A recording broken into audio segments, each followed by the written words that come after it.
about it again. He said, well, you know, I hadn't been all that bad. And we've had some pretty good times. Yeah. So, it's time for a toast, and here's what we're proposing. We're going to have a mutual toast. Our best time.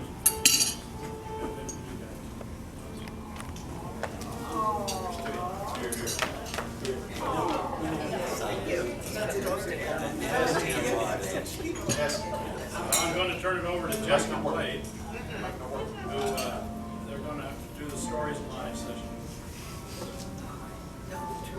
Thanks for coming.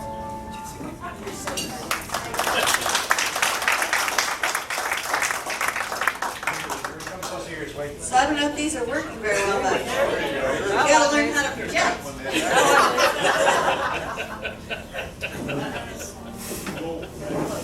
Close. Close. Be close. You kissed me. I was ready to just. Well, that's good for you, violence. The first thing I thought of when I saw the 50 years no homicide, I was like, and I think Steve and Ed left already, but I'm like, they haven't found the body yet. This is good. This is good. Don't ever break the slab up with the addition, okay? It's true. It's true. I remember telling my friend, I was like, yeah, I'm coming out to Texas in the middle of the summer, which I said I would never do again. But I don't get to choose when my parents' anniversary is. And so, Yeah, we were hoping for December. Yep. And I told her, I said, yeah, Mom could have done it this way and this way and this way and poisoned him. She cooks just wonderfully, and Dad could have done it this way and this way. And she said, you've thought about this? And I said, well, they have. Yeah, of course. Duh. I've just been thinking that they've both really been getting into gun ownership lately, so I don't think this is 50 years without a homicide. I don't know if we're going to make it to 51 or not. I guess it's no good. We can just carry it here. It's true. Mom was like, hey, I just turned 70. Let me learn how to shoot. Right. I was like, oh, dear. She's doing good, though. She's doing good. Driving with a gun. I don't know how many of you have been with her. People that aren't with us anymore. So Ruth, do you remember the first time that you ever rode with my mother driving? It was fun. It was. It was fun. It was kind of like Did you have white knuckle grip where you were sliding around the back seat? So, Astroworld's been closed for a while, so it was kind of like that. We were to Astroworld plenty, but still, it was always nice to go and just be like, let's go, let's talk to your mom, or let's tell her that that guy in front of her is driving not too good. And it was like a wild ride, and it was fun. We made it. Yeah. Yeah. And I have to say, very appreciative to the Burgetts because I've known that since kindergarten. And there were many times that they were driving me around in their back seats, in their cars, to different functions and things. That's where we had that sweet picture. We could have skipped all of these.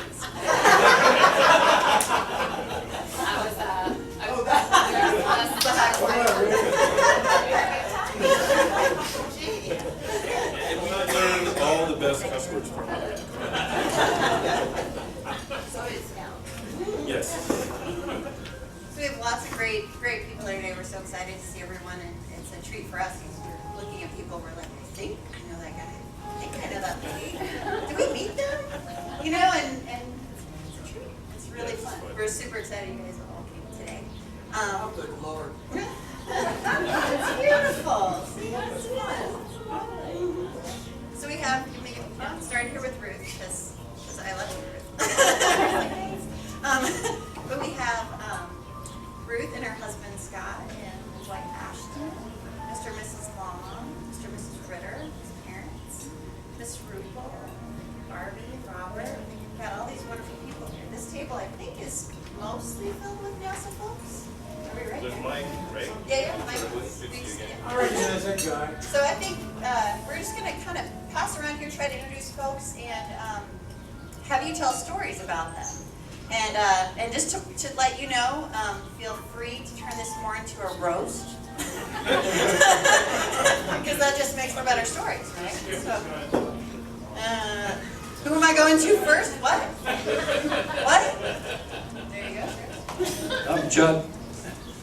One thing I remember It wasn't about Frank, it was about Dorothy. I think the forward gear went out of your car, and you drove it home on the shoulder in reverse for 3 or 4 miles. I mean, that's a story we got at work.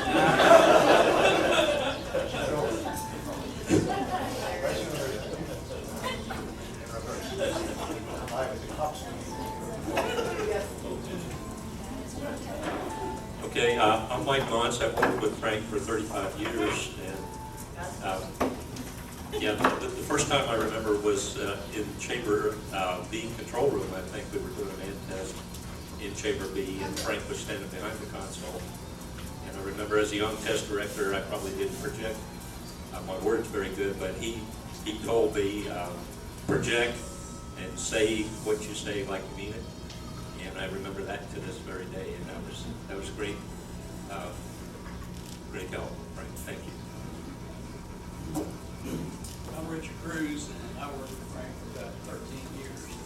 They recruited me from another division, and I don't have really any good or bad thing to say about him. That really came out wrong. I had to say about him, but enjoyed working with him for 13 years. Considered him good. And my wife, Jamie, she's Frank's mother. We need to know an address to get that Pennsylvania syrup. We need some more of that. That was good stuff.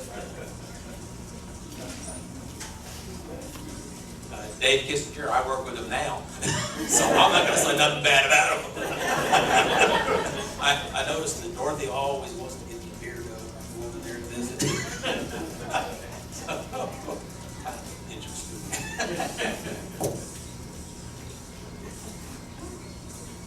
Who wants to be back there? My name is Bruce Williamson. And I think Wade Burgett was the first Burgett that I met. How close do you have to get?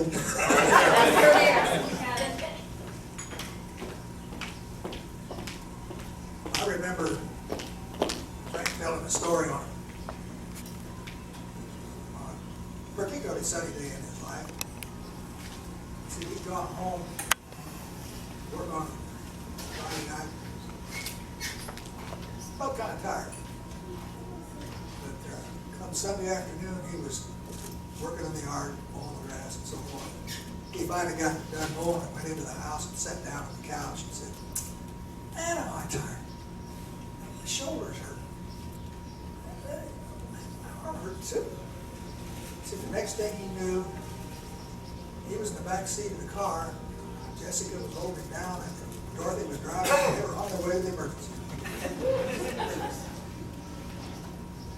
And the doctor, the cardiologist at the hospital, came in Monday morning and said, "I don't believe you had a heart attack. Really, the cardiogram looks great." So he scheduled Frank up for a stress test. And the end of the stress test was just about when the doctor, oh, by the way, what do we call a cardiologist that does the stress test? Research doctor? Rich. And Frank's heart attack hit on the stress test. He said that doctor just, oh!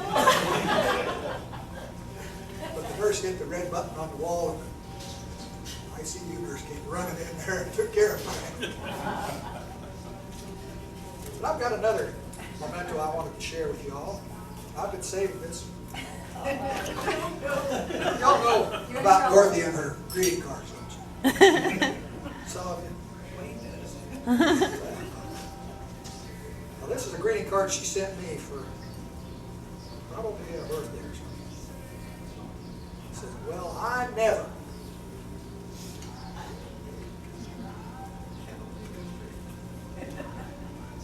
Inside it says, "But I'd like to."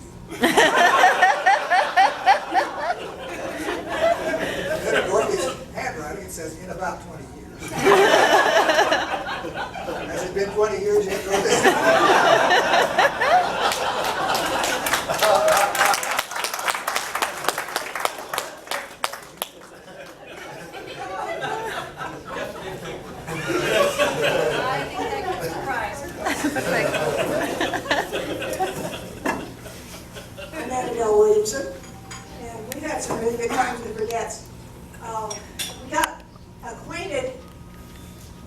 through scouting with our sons, and have just, you know, a lot of things with that. And I just owe them a debt of gratitude, because when we worked with the International Scouts, between Karen, Dorothy, and I, we managed the home hosting and entertainment activities with the Scouts from Mexico.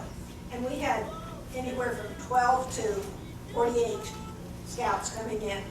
And we had all kinds of just wonderful activities. And we couldn't have done it without the involvement of Frank and Dorothy and a bunch of other people who really appreciate it. And we've always had fun exchanging silly cards and exchanging jokes and doing fun things. We've enjoyed that relationship. Hi, the name is John Dunbar. I reside in Cancun. Just got in from Mexico City. And I've known this crazy couple since 1981. I think Wade was probably about 12. The Williamsons kids were probably about 12. You were not even a dream. There's lots of things I can think of. I mean, there's crazy times of going over speed bumps in Mexico. Topes. A little kid by the name of Marvin Pear sort of appearing in the back window of a Volkswagen Combi. But the one that really sticks in my mind was when Frank one day said to me, I'm going to come back in my second life as a cat. Because Dorothy loves cats. Like, this was after probably about 3 or 4 whiskeys now. And then he suddenly thought out and says, oh no, I better not, because he's going to cut my nuts off. I'm sorry, I just couldn't, there's so many odds and ends, but that was the one that sort of stuck in my mind. You're not going to come back as a cat with Dorothy anymore, okay? Okay, thanks for so many years singing. It was a pleasure coming up. I really was looking forward to getting up here this time. Not only because of your 50th, my respects, honestly, 50 years marriage is something that's absolutely incredible, you know? Like putting up with each other after 50 years. I don't know how you did it. I'm serious, I don't. Like the Williams are the same. There's a bunch of people here that have been here married for years. Armando, Soko, Malena, there's a bunch of people in Cancun that sent their regards. Okay? So I hope they get up there and do that themselves pretty soon. I know Armando's looking forward to getting up. Okay? So thanks a lot for everything. Okay? Bye. Appreciate you coming.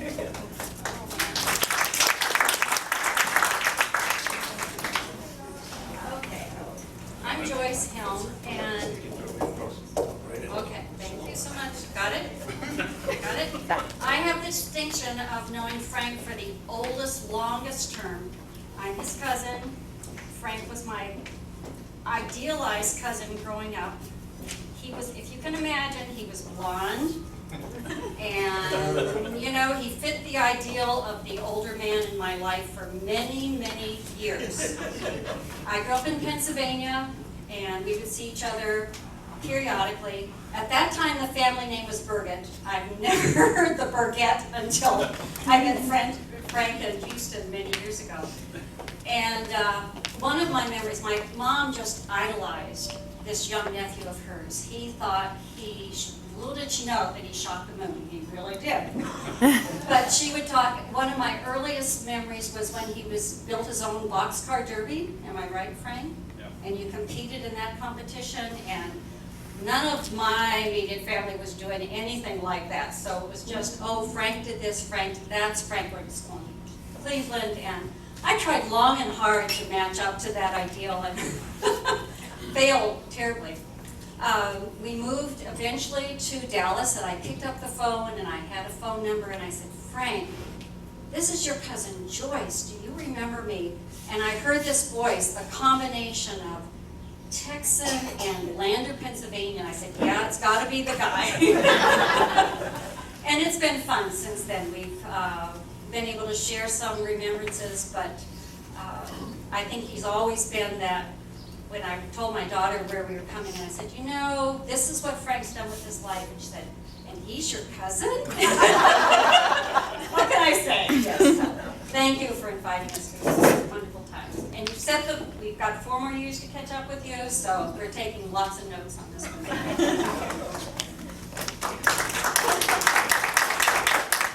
So this was wasn't mine. This is one of my mom's sisters. So my mother has two sisters. One who's about 1.5 years younger and one who's 13 years younger, which caused her endless consternation as a young woman walking around with a baby who was 13 years younger.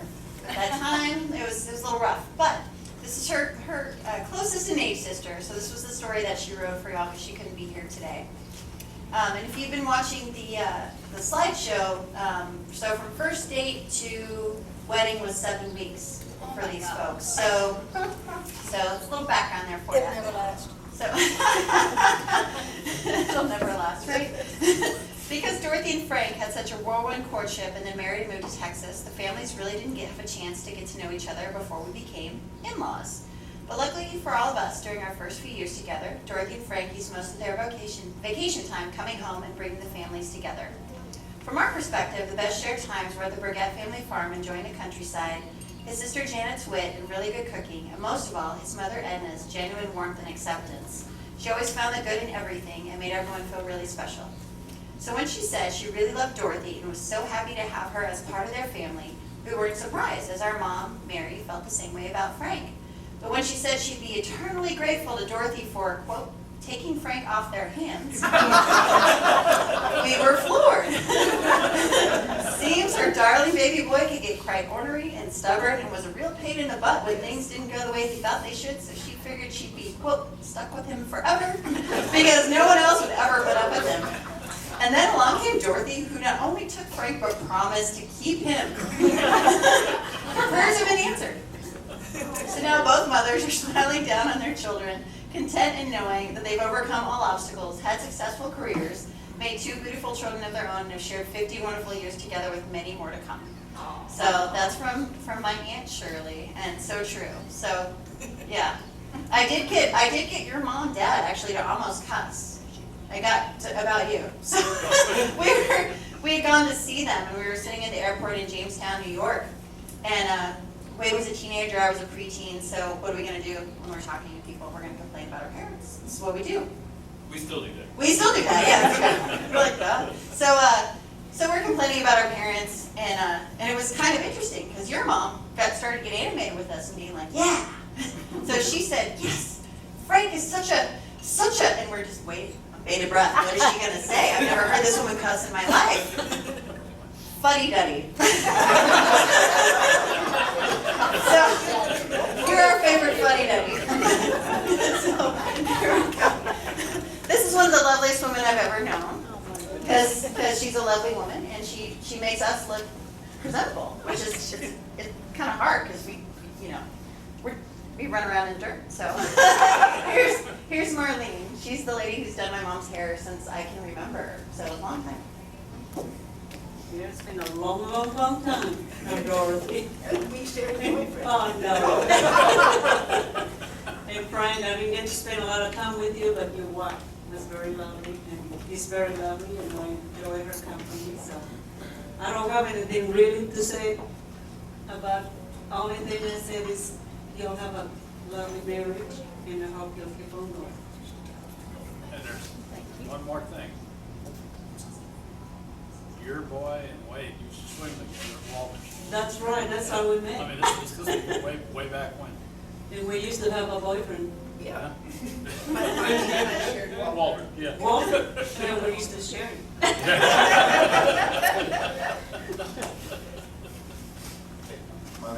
My name's Bob Pond. I worked with Frank for, 40 or 50 years. I don't know, long time. I don't know a lot about Dorothy, except she's a great cook. She's that, but the cornbread, cornbread will make you sick. No, we need 2 pans of it. I never tell that part. But the only other thing that sticks out was Frank telling us about her driving that. It was a brand new front-wheel drive Chevrolet. No, Buick. Buick. Yeah, and it wasn't brand new, but. Well, yeah, it was the latest models of the Uh-huh. stuff that they were making at the time. Driving it backwards from Highway 3, Uh-huh. Highway 3 over the overpass. Yeah, I think down 2351. 2351. people that was going along with you. What's going on here? But anyway, she made it home safe and sound. She said her neck was sore for 3 or 4 days. That was one of those gin and tonic nights. And Frank, of course, he was always a fuddy-duddy. Always has been. No, but he likes to turn the tables on people, and he was always doing that at work. I'm telling you, you had to watch your back. But Frank, this lady here was, one of them here was mentioning about a cousin that was an airplane pilot. And Frank was always working these clip leads. They had these clip leads they would present every Christmas. And they would just show up from, like, people didn't want those clip leads. And so they were always suspicious of all the packages that they got at Christmas time. But here would be these clip leads come from out of state even. You know, so you had to open it and see what it was, and sure enough.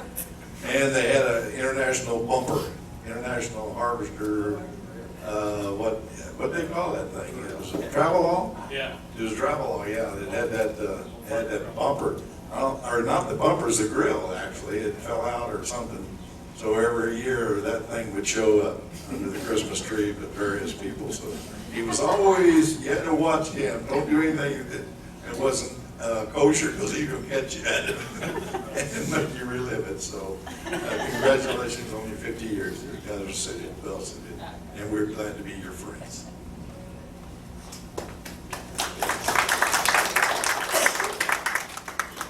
I'd like to say something nice about him, but we were just walking down the hall and saw this old meeting, so we just came in here and eat. It is about 5 times a month. We get paid a lot of weight. I'd like to say I worked with him, but I don't think he ever worked. I thought Frank was a proper noun, but I think it's a verb. Some of these emails I get. Anyway, I've known Frank probably 30 years, and I worked on his air conditioners. And matter of fact, first time I went over there, me and my son, we sent him inside to turn the thermostat on, and we installed this timer on there that it made it fail every like 4 or 5 months or something. I looked at my car payments or my house payments, and I said, We've been friends for really a long, long time. We have such funny stories, and the one, actually it wasn't grammar school that we met in the sandbox, it was like 7th grade. And we'd been to a basketball game, and I was going to do a sleepover, and I was going to stay on the farm, you know, this working farm that they had, which was beautiful. It was after a basketball game. So we go, they put me in a cot, an army cot, and they had like this horse blanket, and I kept pulling it up, pulling it up, pulling it up, pulling it up. And, you know, finally got to sleep. It wasn't even daylight, like 4 o'clock in the morning, and they had us out in the silo. And, you know, pitching stuff with a pitchfork. And, you know, Frank came from this tiny little town, Lander. The population was like 100. And so I was the big city boy. I was from Chandler's Valley. We had 300 people. So, you know, me to go to this tiny little Bergen on a farm was something. So we're in the silo, and we had the pitchforks. And Frank runs the pitchfork through my hand. And I go, oh man, you know, this is fun. And I was going to stay for the whole weekend, from home on Sunday night. So we go back in the farmhouse, and I get all bandaged up and so on. And then we had some breakfast, so because it was like 6 o'clock by then. You know, we were well into the day. And they had the maple syrup. So I was going to help them gather the sap. And they had, you know, a team of horses and like this wooden boat with a vat on it. And so we're running around getting the pails of sap, dumping it in. And I'm sitting on the back of this boat with the horses, and my feet are ahead of me like that. It was just like you're riding on a horse or something. I mean, we're going up and down and bouncing, and I'm laughing. And the horses in the cart go through this creek and then go up like this. My feet come right up over me, and I'm in the creek. They're soaking wet. So this is like 9 o'clock now. So, okay, back to the farmhouse for Wayne. You know, change his bandage, get him dried up. get some clean clothes on. I call my mother. Ma, come get me while I'm still alive. So noon, she picks me up and I'm out of there. But it's an amazing friendship. We're different as day and night. But high school class, our senior class, Frank and I were completely in control. He was president of student council. I was president of my high school class. And so we were, like I said, we had things in control there. Neither one of us were really jocks of any kind, but we were the football managers, for the football team. And they were undefeated that year. It's because they had a couple of really good grunts. It was there. We stayed friends. I mean, all through high school. I went with him when he went to Bucknell University. We were just out of school, so we went down to visit the campus. And I remember, because it was Amish country, and some of these little Irish towns, or Amish towns, are really fun places. And this one place is called Intercourse. And of course I had to, call my folks and say where we were, and so Ma, I'm in Intercourse. Well, what? But we've had so many laughs, it was so fun. But the best thing, he ended up in Fenn College, Cleveland State, I think it was first, right? No, it was Fenn first. Fenn and Cleveland State. And I was schooled in Rochester, New York. But we've always stayed in touch and good friends. We stay in touch with our high school reunions. And so I get this call. I hadn't talked to him for, a couple of months. And so the phone rings. Frank, hey, how you doing, bud? He goes, great. He goes, I have a favor to ask you. And I go, sure, what? He goes, would you be my best man? I go, yeah, for what? I didn't even know that there was a gal that was involved with the thing. And then I'm ragging on him. Frank, you idiot. I mean, haven't you heard of condoms? Is she pregnant? What are you doing? No, we're really in love and we want to get married. And I go, well, okay, we'll do that. Well, that particular time, my college roommate's father owned a huge factory in Buffalo. And so he and I were working for his father back there, and so I was living in Buffalo for the summer. And so I didn't have a car. I go, okay, how am I going to get to Lander?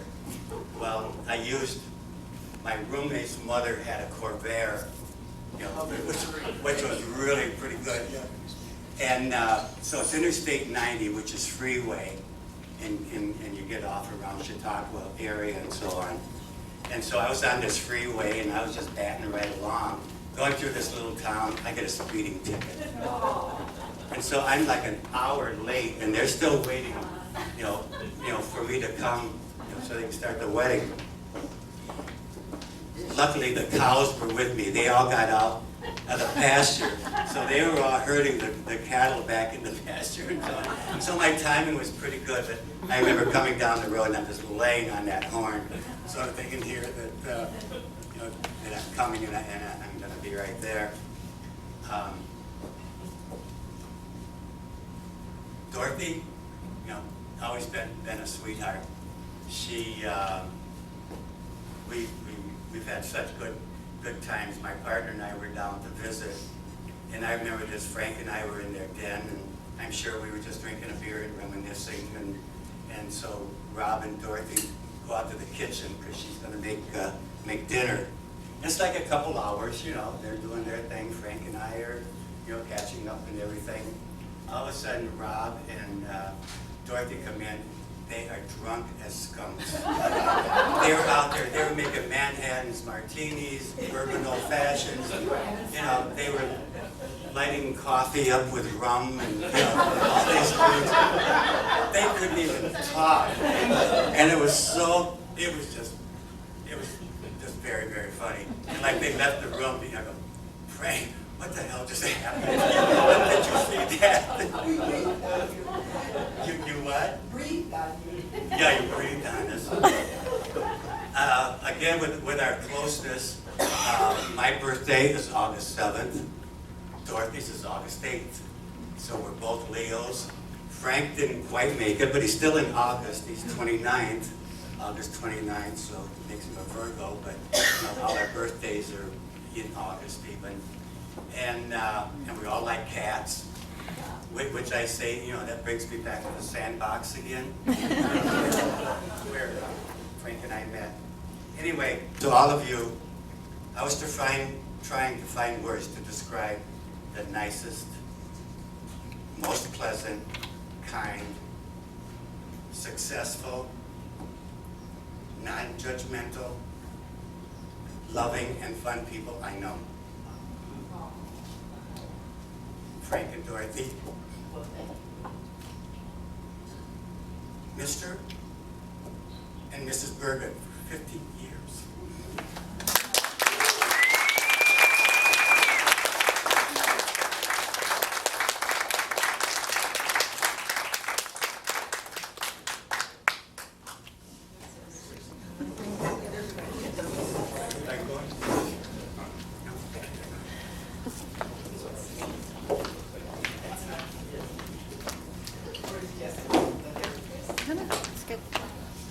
Once I get started.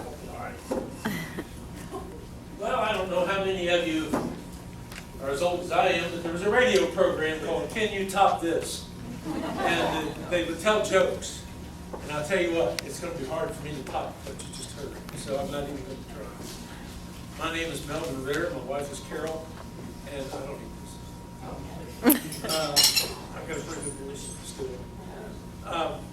We have been friends with the Burgetts for the better part of the last 30 years. I don't remember when it all started, but most of it started when Ruth was born to us and Jessica was born to the Burgetts, and the two of them were in school together, and one thing led to another, and we started having an intermingling of the two families and societies there, and so we've been on ever since, and we've become better and better friends, I think, over the years, and I can say truthfully that Frank and Dorothy are the nicest couple that we could hope to run into and be friends with. They've been very helpful, very understanding, very there when you need them. We spent the night of the hurricane that came in over at their house. That night when the hurricane Ike hit, Frank had a generator in his house that he had gotten that he could hook up to the gas pipe and bring the gas into the house on a generator that ran on gas or LP or gasoline. And the gas line is not going to go out. You might run out of gasoline because the pumps go out, but you're not going to run out of gas from the pipeline. So it runs off of that. So we spent the night over there and everything was going around us and not doing good. And we're sitting there thinking, having lights and air conditioning because he had bought an air conditioner and put it in the wall of his house, or a window, window AC. And so we're sitting there cool and just as happy as larks. So that was real helpful. At the time, I had a breathing machine I had to use because of my breathing deficiencies, and so I had to have electricity on the thing, and brought it over there and hooked it up, and so we did all right.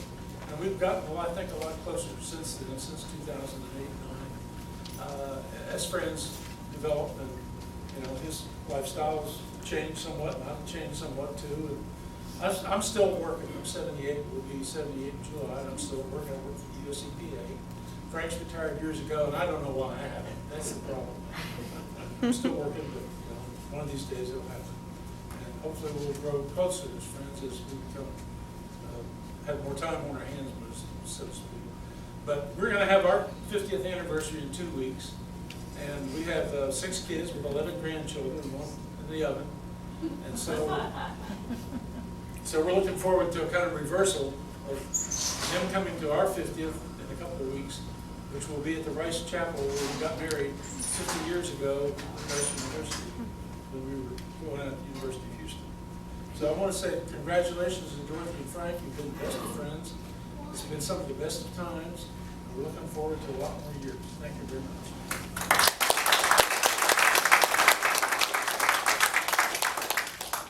I've got a couple of things to say about this.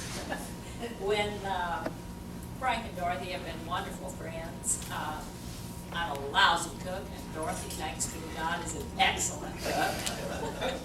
So we kind of visit when we go out to eat. I have cooked one meal for the couple, and I hope to cook another one this coming week. That's not a promise, but it's a possibility.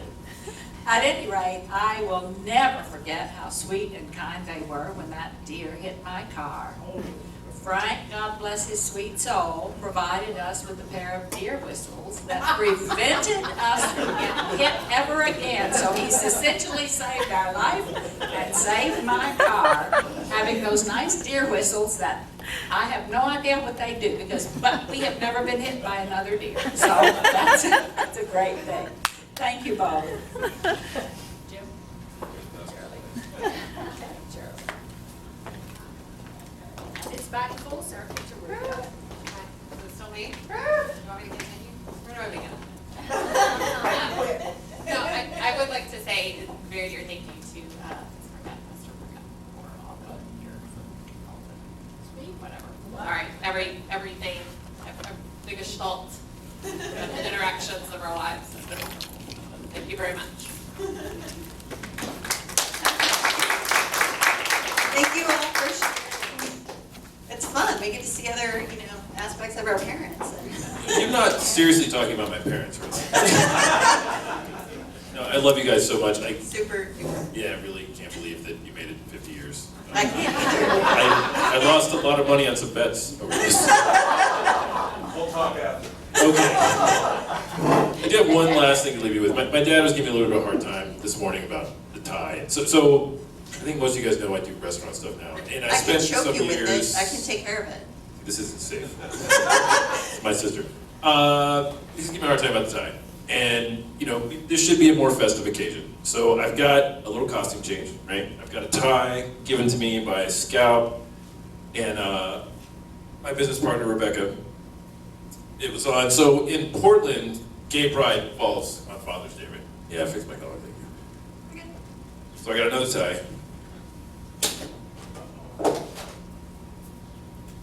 Yeah. Which I think this is going to be a party now, right? We're going to do some dancing and that kind of stuff. And then I have this, and one of the best things about my mother is that she knows that she sews, right? And so she made me a costume for a marching band. So I got a jacket here made by my mom, which is so cool. It's so amazing to have a mother who is like this ultra feminist. Yeah, my went to first engineering book- school when nobody else was there, and like for women, 1 to 2% women in engineering. But then she cooks and sews like a bad woman, because engineers make the best, cooks and sewers, Yes. and so we just like that on all fronts. Yeah, my Like, first wow, she's so my traditional first and not. book she ever bought for me was Wonder Woman comics, like the first 12, with an essay by Gloria Steinem in the front, which I still have. Because we have Anyway. everything.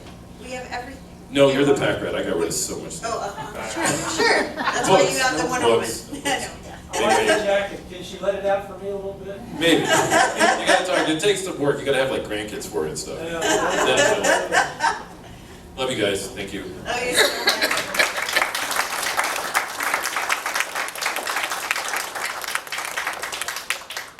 Thank you for hanging together long enough to have us and raise us. And seriously, that's love you guys. We have, it's.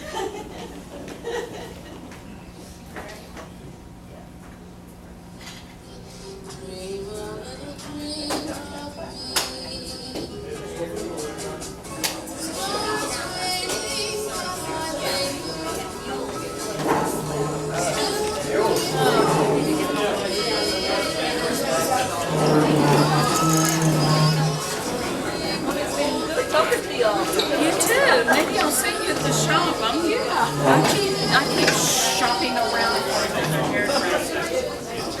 It is a lot of shopping. Well, until you start looking and then it doesn't. You ready to do that? Oh, yeah. Bye, honey. Bye, I love you. Is Sheila here? He said he wanted to be back today. He left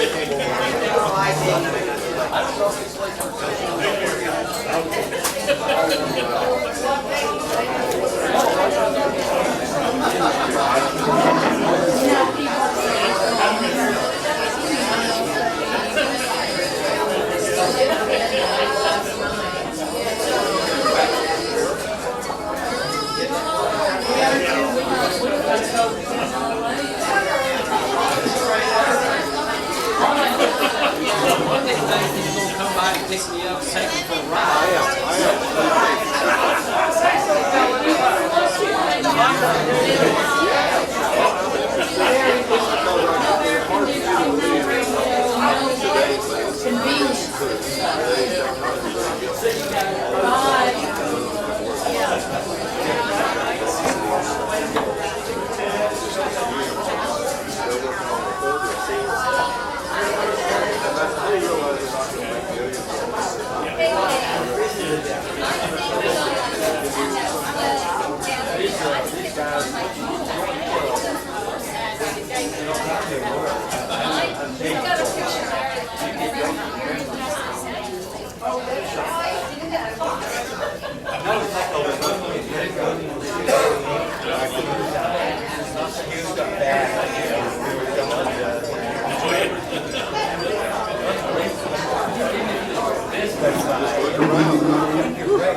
Take care.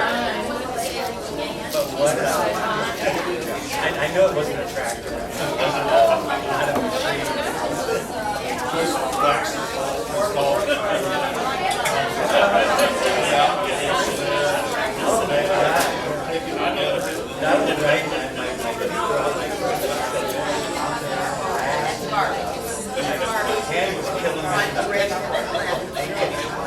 Actually, when you were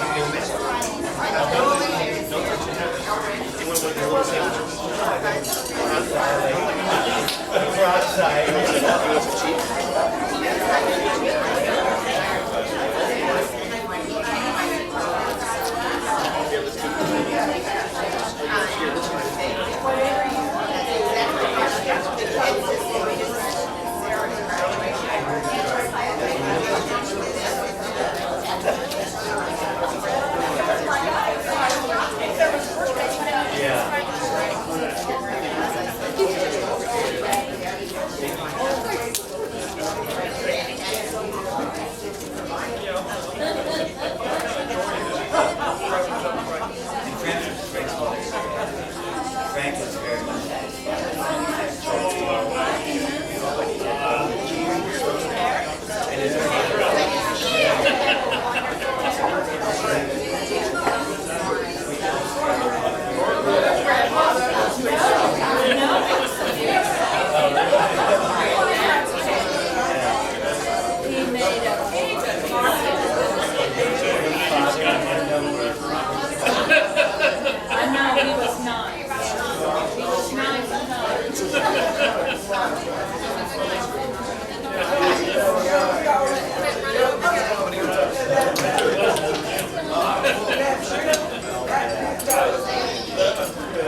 Like she's good, yeah.